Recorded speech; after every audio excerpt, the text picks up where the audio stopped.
इस साल भाद्रपद मास की पूर्णिमा पर साल का दूसरा चंद्र ग्रहण लगने जा रहा है। भाद्रपद पूर्णिमा से श्राद्ध पक्ष की शुरुआत होती है और इस बार उसी दिन पूर्णिमा पर चंद्र ग्रहण लगेगा। यह ग्रहण पूर्ण चंद्र ग्रहण होगा और भारत में स्पष्ट रूप से दिखाई देगा। इसी कारण इस बार इसका सूतक काल भी मान्य रहेगा।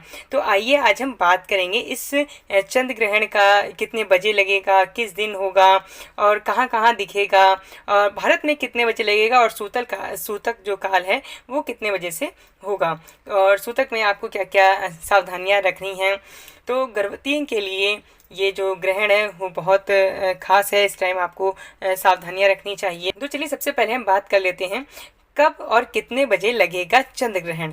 तो भारतीय समय अनुसार यह चंद्र ग्रहण रविवार 7 सितंबर को रात 9:58 पर लगेगा और इसका समापन रात 1:26 पर होगा। इस दौरान चंद्रमा का रंग लाल दिखाई देगा, जिसे खगोल शास्त्र में ब्लड मून भी कहा जाता है। और कहाँ कहाँ दिखेगा ये चंद्र ग्रहण? तो साल का दूसरा और आखिरी चंद्र ग्रहण भारत में तो देखा ही जा सकेगा। इसके अलावा ये Asia, Australia, New Zealand, America, Fiji और अंटार्कटिका के कुछ हिस्सों में भी दिखाई देगा। अब बात करते हैं कि भारत में कितने बजे लगेगा सूतक काल। तो ये देखिए ग्रहण भारत में दिखाई देगा, इसलिए इसका जो सूतक काल है वो भी माना जाएगा। तो चंद्र ग्रहण शुरू होने से लगभग 9 घंटे पहले सूतक लग जाता है।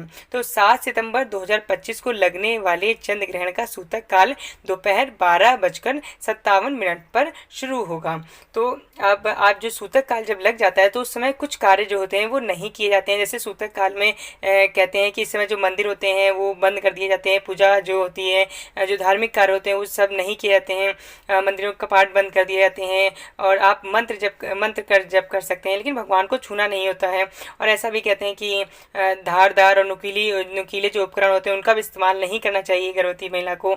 और इस दौरान खाने पीने जो भी खाना बना हुआ रखा है उसमें आपको तुलसी के पत्ते पहले ही डाल देने हैं शुरू होने के पहले ही।